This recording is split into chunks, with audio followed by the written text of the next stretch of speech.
So, good morning. Welcome to day 2 of NPU-konferansen. My name is Olaf Mackenzie. I'm the director of Bergen National Opera in the daytime, and in the evening I'm on the board of NPU. In this session, we're going to meet Lisa Baxter, who everyone I know is very much looking forward to hear. She says there are more creative and rewarding ways to make money than milking the market. There's a need for experiential innovation and more human-centered experience design. Audience experience is the core product, not the artwork. Lisa.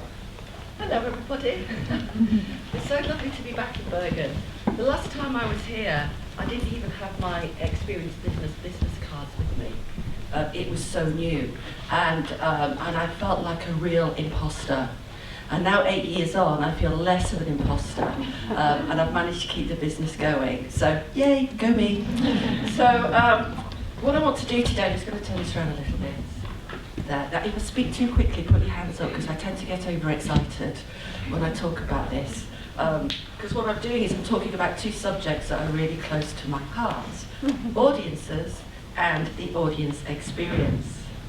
And my aim is to inspire you to think differently about why you matter. And I'm going to begin with an opening statement, which is that we're not just in the business of creating and presenting art for audiences.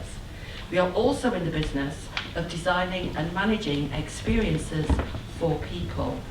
And today I hope to demonstrate why this shift in perspective is vital in ensuring our arts and cultural organisations remain appealing, relevant, resilient and competitive in the 21st century experiential marketplace. So I'm going to be answering 5 questions for you in this talk today. Why does experience matter? What is it? Why should it be strategic? Why should it be a design thing? And what's the business case? And hopefully there'll be a couple of minutes for questions at the end. So let's begin with the first question around experience. And this is a real question. It's not rhetorical. And the question is, what are people buying when they book a ticket to see your show or visit your exhibition? What are they buying? The clue's kind of in the title of my business. Yeah, so what do you think they're buying? Experience. Exactly. That is what people are buying into with their time, their attention, and their money. It's not the art, it's their experience of the art, and all the thoughts, feelings, and emotions that emerge, and the value that they attach to that. And it's not just the experience of the art, but everything that surrounds it. A sense of comfort and ease, feeling welcome and valued, a memorable social experience with family and friends, and so much more. So let me suggest to you that experience matters because this is your core product offer. And everything you do serves as a vehicle to that end.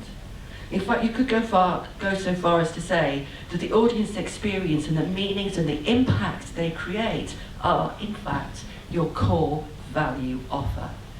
This is what you trade in. And this experiential value, if well designed, can leverage value back into your business in the forms of mission delivery, strong brands, loyalty, social impact, and audience development. And if we agree that experiences is our core value offer, why is it that we prioritise other things instead of that? Why do we prioritise audience development strategies, most of which are instrumental, designed for the sole purpose of delivering on funder and business priorities, rather than the priorities of the audience experience? Take this another step further, and you could say that your audience experience and your brand are one and the same thing. A lack of care and attention around your audience experience will ultimately impact on your brand in a way that no amount of slick messaging will put right. And if audience and brand experience are one and the same, by proactively understanding and shaping your audience experience, you are in essence developing your brand, which is incredibly important. This being the case, why doesn't every cultural institution in the land have an audience experience strategy? Is it that audience experience is not valued enough by our funders to make it strategically significant? Is it that we so fundamentally believe in the intrinsic value of what we do, the art, that we think that people ought to come because it's good for them? Or is it that we regard the audience experience as a lovely but secondary byproduct to what really matters, the art? The problem with this thinking, all of this thinking, is that it stifles innovation, product development, and market growth. You might say, but we are incredibly innovative in what we do. But your business models and your strategies tell a different story. You see, too many of us invest more resource on extracting value from the market than optimizing the value that we offer it. Let's call this our business needs. The focus on the financial bottom line forces us into a particular relationship with our audiences, their value to us. And this leads to a tendency to milk the market in an effort to extract as many attendances and as much revenue out of it as possible. This distorts our focus, and too often we find ourselves compromising in terms of our thinking and practice. And this is where mission creep can and does set in. It's important to remember that you cannot capitalise on your value to the market without investing in that value in the first place, because revenue generation and value creation are interdependent. So it follows that if you want to survive and thrive as a business, you need to focus on what matters. And remember, happy, delighted audiences are the biggest sales force you will never have to hire, but you have to earn them in the first place. So where are we failing as a sector? Well, one reason, I think, is because we exist in a bubble that we call the arts and cultural sector. And this bubble could burst if we don't refocus on what's happening outside of it in a much bigger sector called the experience economy. You see, people are increasingly choosing experiences over things to bring value and meaning into their lives. And companies are investing millions in delivering immersive, aesthetic, engaging, emotionally rewarding experiences that they can cash in on. And in the process, they are recalibrating your audience's sensibilities, resulting in much higher expectations of what constitutes a great experience. I'm loath to say it, but what you do is simply another choice in this rapidly expanding and highly innovative marketplace. And of course, we have some of the most genuine, entertaining, authentic, and meaningful experiences of all. But in the context of the experience economy, I would like to suggest that the sector is underinvesting in its offer, putting you all at risk of being blindsided by savvier, more customer-focused operators in retail, leisure, product design, television, gaming, you name it. And I worry. I worry because we could be heading towards a cliff, and this cliff is called irrelevance. And it's interesting to me that even though we trade in human experience and impacts, how we know so very little about it, how we display very little curiosity about it, how we don't always know how to talk about it, and we certainly don't do a very good job of trying to understand it. Which takes me to the next element of the talk, which is what is audience experience. So I'm going to throw a question at you, again not rhetorical, and see if anything pings back, don't be shy. So the question is, what do the words audience experience bring to mind? Interactivity? Yeah, interactivity, that's good. What else? Feelings, What else? service, What else? Emotion? What else? Logistics? What else? disappointment, Yeah, what else? What else? Let's hone into the feelings. What kind of feelings and emotions do you trade in? You see the problem. Yeah, this is the problem. We don't have the language. We simply don't have the language to actually understand and articulate the very best of what we do. So, I'm going to share with you a couple of slides that they're very simplistic, but they're based on rigorous research. And it kind of gives you some kind of frameworks with which to understand some of the dimensions of audience experience. So first of all, the audience experience is the end-to-end journey between an arts organisation and a customer. So it's durational, it's time-based. And when you're thinking about the experiences you're responsible for, you need to think about where it begins and ends. Beginnings might be a newspaper article, word of mouth, a season brochure, or crossing the threshold for the first time. Endings might be curtained down, leaving a building, leaving the city. Done well, it could be from the cradle to the grave. Next, audience experience is a blend of the organisation's physical, curatorial, artistic, digital, and human performance. The senses stimulated, the emotions evoked, the meanings and impacts created. This is about the unique blending of your environmental, operational, human and creative processes and how they interact with the different people who come into contact with your brand. It's about that fuzzy, intangible, human stuff that is so important to creating value for your audiences. And finally, on this slide, each experience is intuitively measured against audience expectations across all moments of contact. So this is really about your marketing and how you position your brand, the expectations set by your marketing and communications, how you deliver on them, all muddled in with people's perceptions and preconceptions about what you have to offer. And audiences are actually continually evaluating their experience of you based on their expectations. It's not conscious, it's constant, it's invisible, and it's a powerful internal dialogue that can have a direct impact on their propensity to re-engage or revisit or adopt your brand. Over-promise and under-deliver, and you'll disappoint. Deliver on what you said you're going to give them, and you get meh. Under-promise and over-deliver, and you will delight them rather than satisfy them. And by the way, please don't run satisfaction surveys. Surely you want to do more than simply satisfy your customers. The next slide is about the process of experiencing art. So basically, all human experience begins with sensory perception. All experience begins in the body.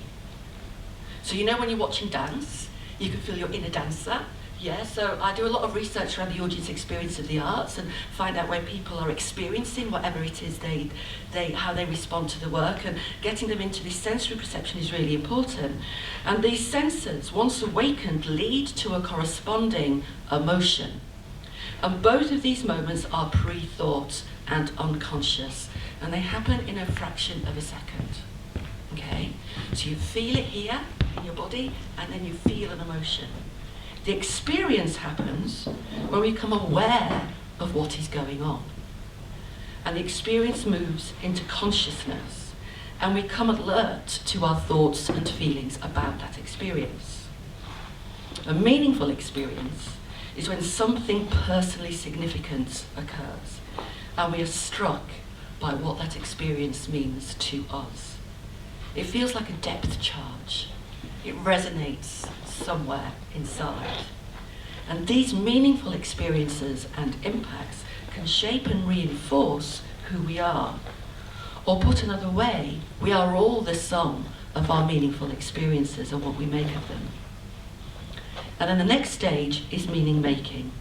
This is when a person experiences agency as a result of their meaningful experience. They may, for example, feel empowered to author their own meanings in relation to that experience. Meanings which perhaps were unintended by the artists or curators, but which are no less valid. Or they may be inspired to curate further associated experiences into their lives in the process of expressing, exploring, and becoming who they are. The work that I do is to help organisations tip tip for as much as possible the depth of the experience into meaningful and meaning making, trying to get into those higher order experiential areas, and for that you need empathy, and I'll talk about that later. So, the third element of the talk is why should experience be strategic? And it's very simple. If you don't have a clear articulation of what you want your audience experience to be, how do your staff teams know what to do and if they are successful? It's all about intentionality. This is why when I work with organisations, with some of them I help to develop an audience experience framework, a framework that includes the kinds of experiences you ideally want your audiences to enjoy at every stage of their visits. This gives you something you can work towards and measure, and you can align this audience experience framework to all areas of your organisation, from your mission and your brand to your financial goals. This is what makes audience experience strategic.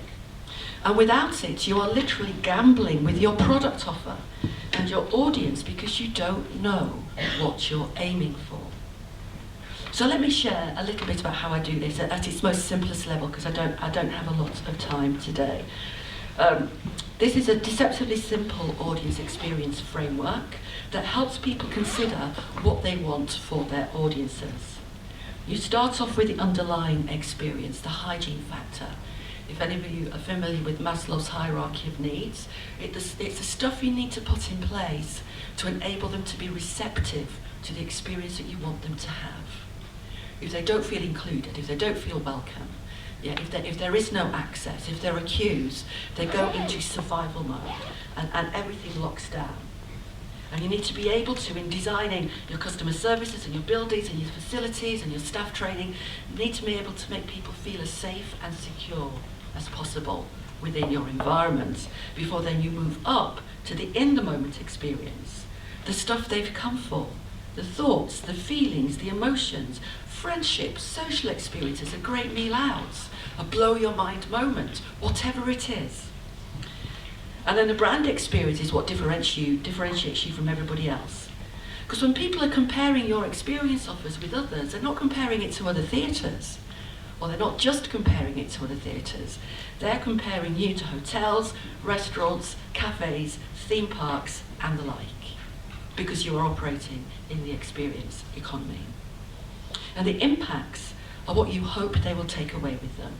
Uplift, feel-good factors, altered perspectives, or perhaps the intention to return. And once you work through this, you have your organisational or institutional intentionality. Then you cast your mind to the audience and you figure out, who are they? Really, who are they? What drives them? What are their need states? And what are they hoping to experience? And then you can combine the two into a holistic framework that combines your organisational aspirations with the needs of your audiences.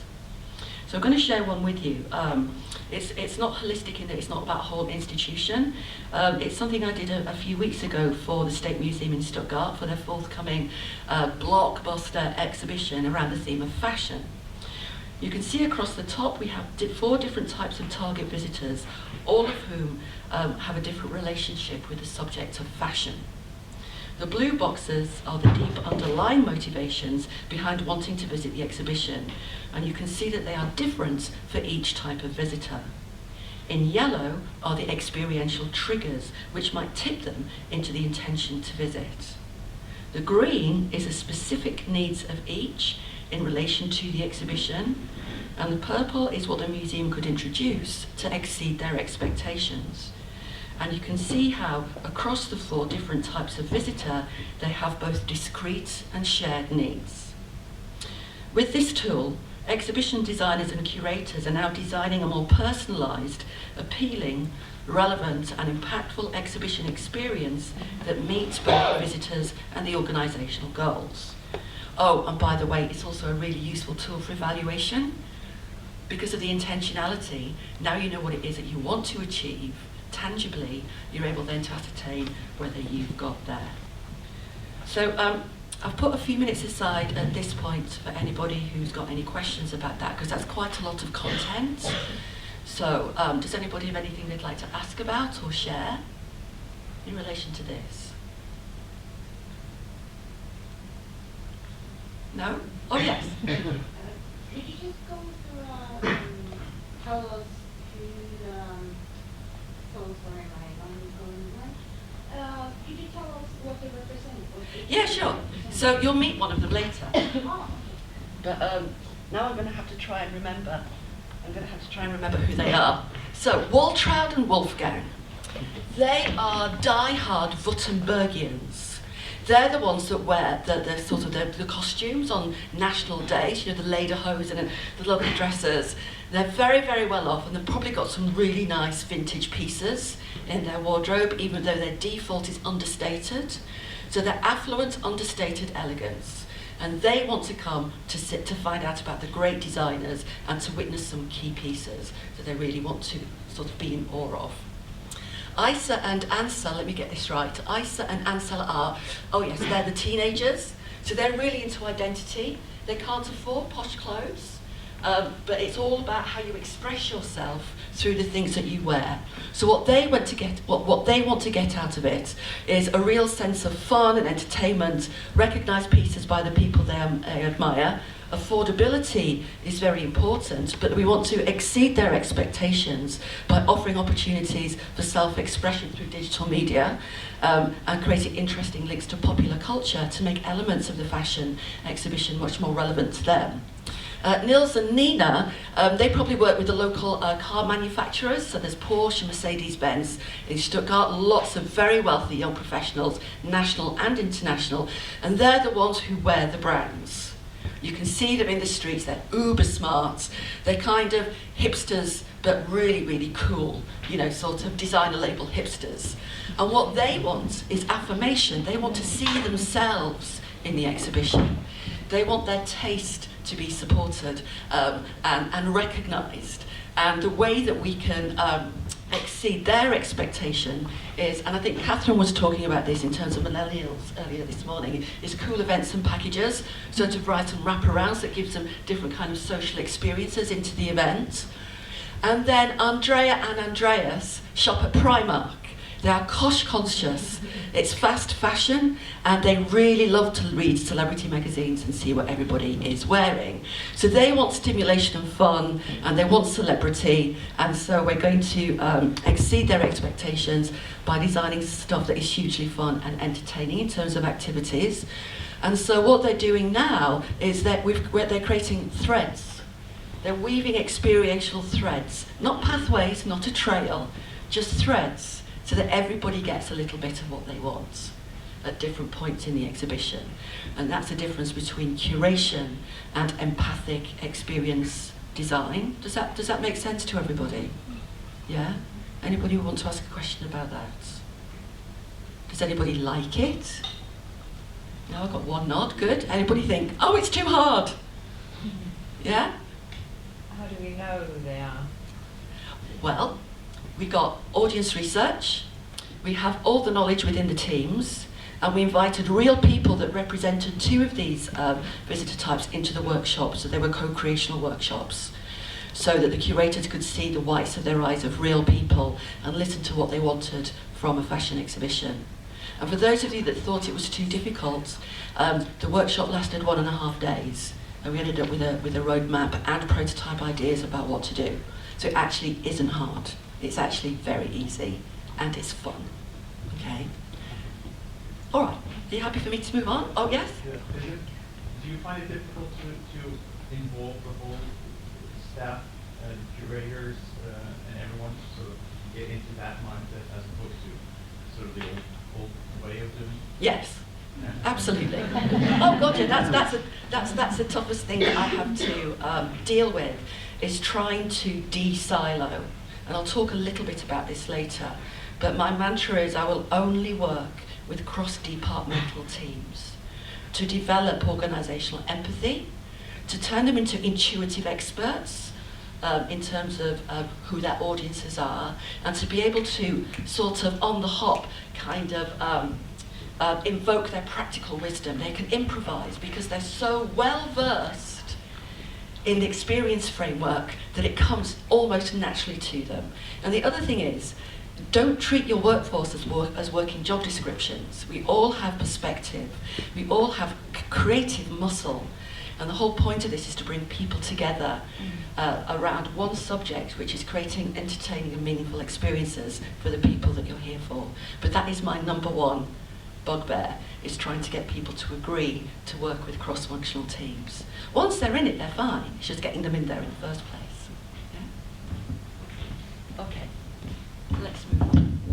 So, the next thing I want to share with you is, why should it be a design thing? Let's see if this works a bit better. There we go.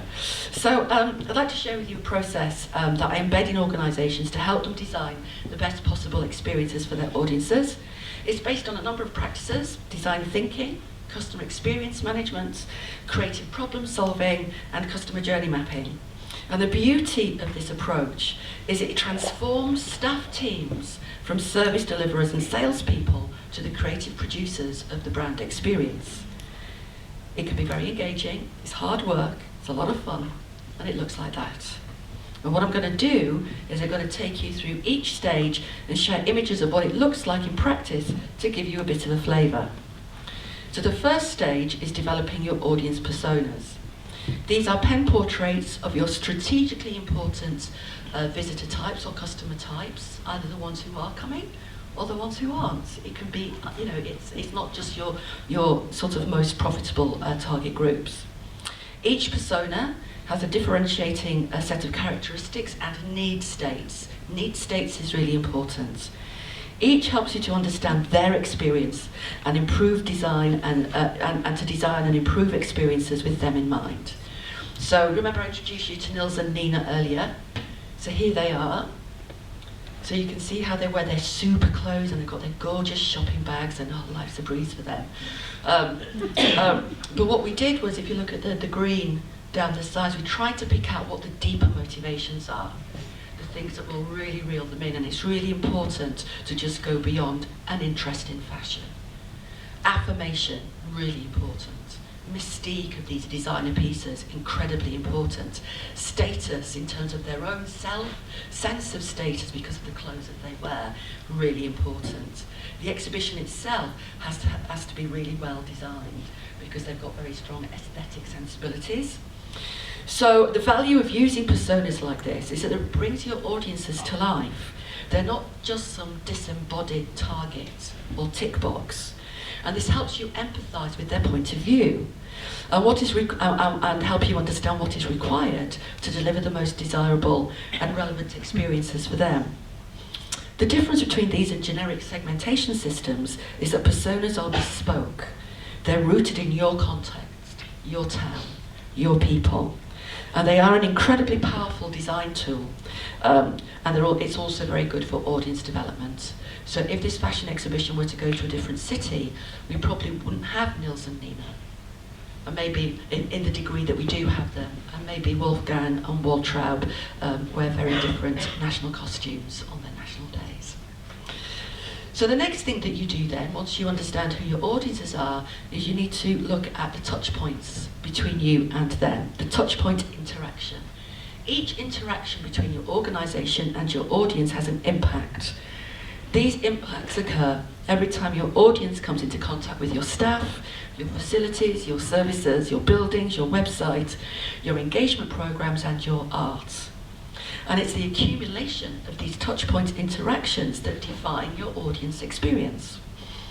So if audience experience is your product, touchpoint management is the tool. And this is key to delivering a great experience.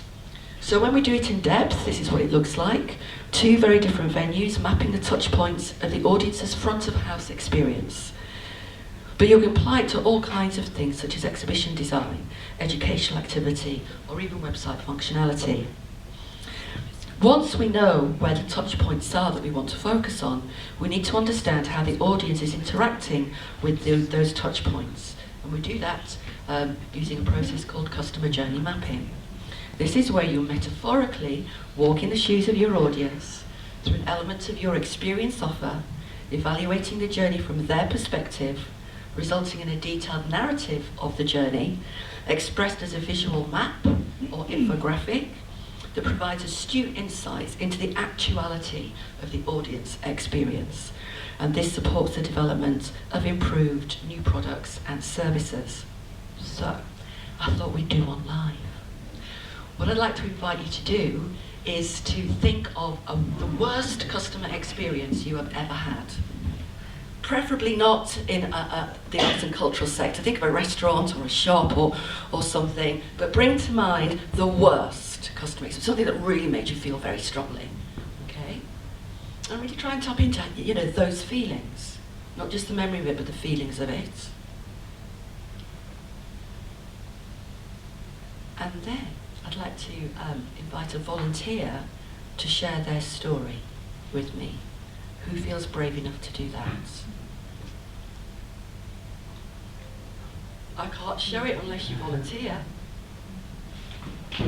Come on, Olaf. I had one prepared earlier, just in case. Okay, so this is live customer journey mapping. I need my pen, which is here. Right, so Olaf, it's really important that you only answer the questions that I ask.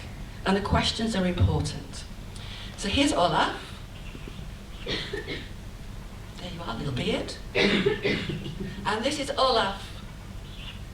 Really, really happy. And this is Olaf. Oh, wrong shape beard. This is Olaf super pissed off. Ooh. And this is Olaf satisfied.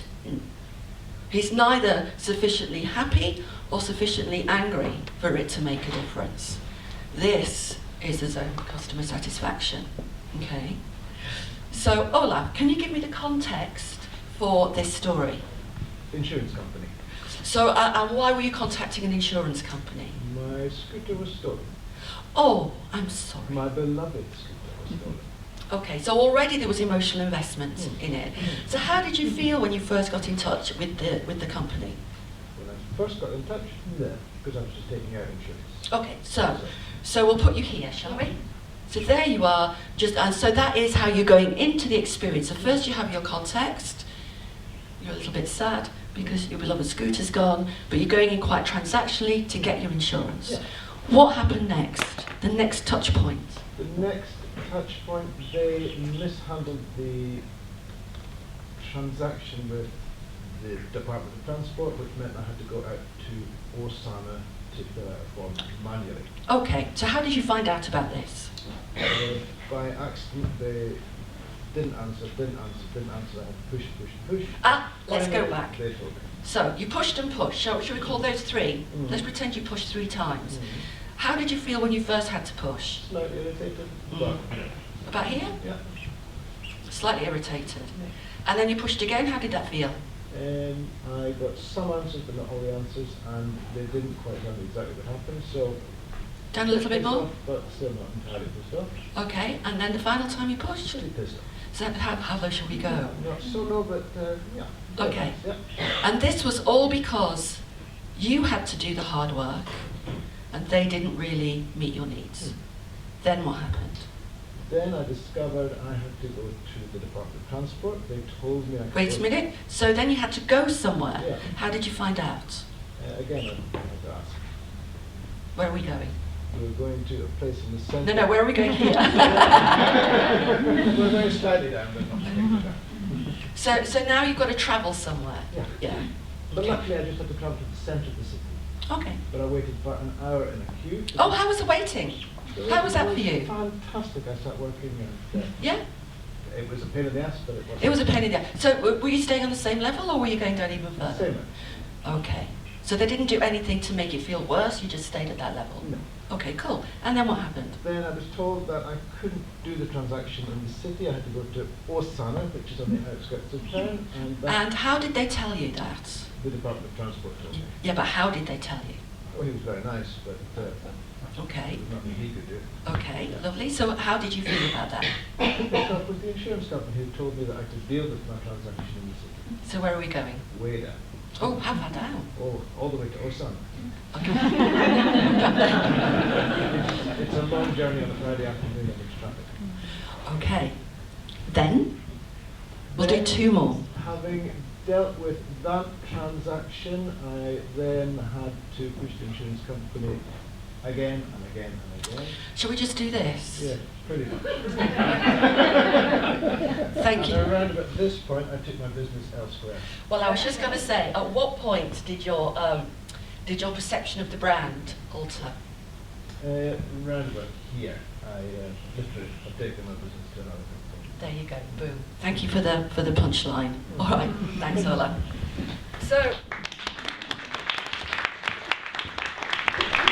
So here's the thing: is that customer journey mapping makes the invisible visible. When people are walking through your venues, when they're booking tickets, when they're eating, when they're going to the loo, when they're experiencing the work, when they're talking to your staff, this emotional indicator is full on and they're feeling it. And what you need to do is to ensure that the touch points that you are responsible for are delivering the best possible experience. So by understanding where the pain points are, you're able to make adjustments to turn the pain points into something far away from what could be described as pain. Let me just get myself sorted out. So, now this is the one with no sound. So what emerges is a picture of your experiential performance from the perspective of your audience. And the resulting visual reads like an electrocardiogram of experiences that have an immediacy and a clarity that people find quite startling. And it's quite a really, it's really astute diagnostic tool. Once you have the picture, look at that. So when I do art stuff, it's normally an emotional roller coaster like this. And then when I work in Scandinavia, it goes like that, which I think is quite interesting. So once you've figured out where your blind spots are, where you're not delivering, what you can do is you can optimize the experience. Please work, here we go. You can optimize the experience. You take the good and you make it better. You find the pain points. Oh, the little face didn't turn up. Oh, I've got a lovely face of an angry baby. And you seek to eliminate or minimize the pain points. There we go. And then you seek to improve on dreary old satisfaction. So what you're doing is that you're working on your existing touch points, okay? And once you've done that, and you've optimized what you already have, the fun can really begin with reimagining what could be. During the innovation phase, what you're doing is exploring the potential for more and new value creation. Where are the opportunities? Where are the gaps? How might we create new and more value? So I've got a short video of someone who's just come out of one of the makeathons that I run. This is from a museum in the north west of the UK. And it's really sweet because she's a curator. She came in with her arms crossed. And then this is how she was at the end of our interaction. Hi, I'm Gabrielle. I'm the curatorial manager here at Telehouse, and this morning we have been looking at how to generate ideas and really get inside the mind of a visitor in order to think about how we can make the most out of our galleries, out of our experiences, and out of all the things we do. And I think for me, it's been a really incredible opportunity to think about what we can do in our museum and how we can really engage people with our displays and with our collections, but not thinking as a curator, thinking as a visitor. So thinking, how do they actually walk around our galleries? What do they see? What do they think? How can we get into that mindset?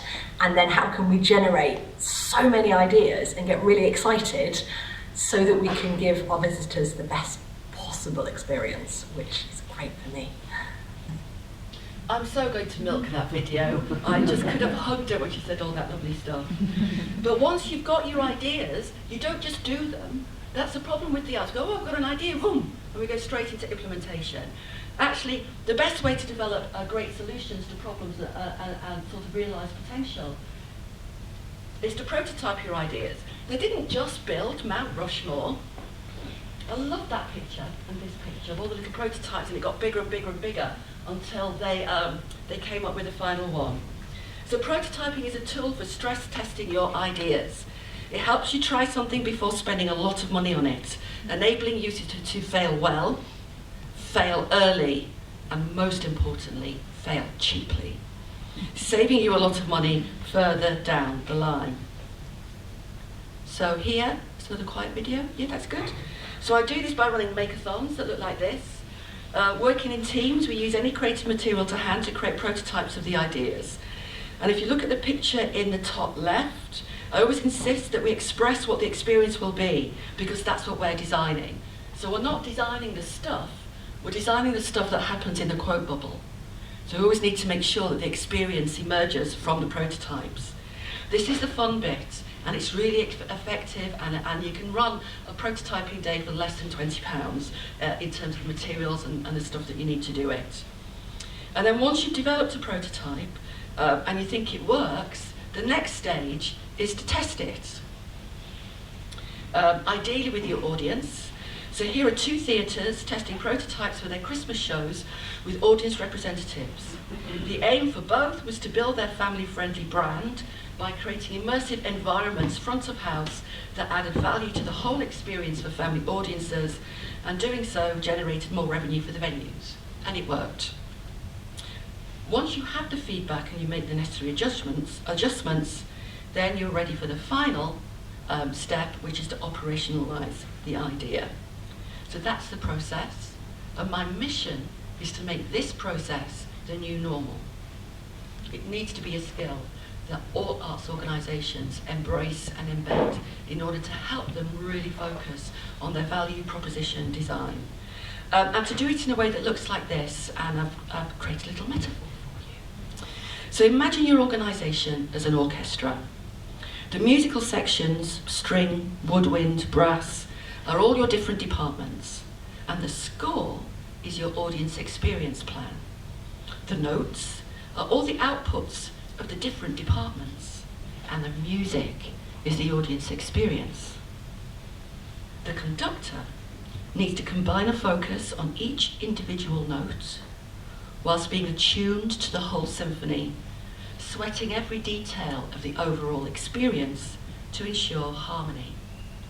That is the essence of a strategic experience design and management, and it makes good business sense, which takes me to the final little element of my talk.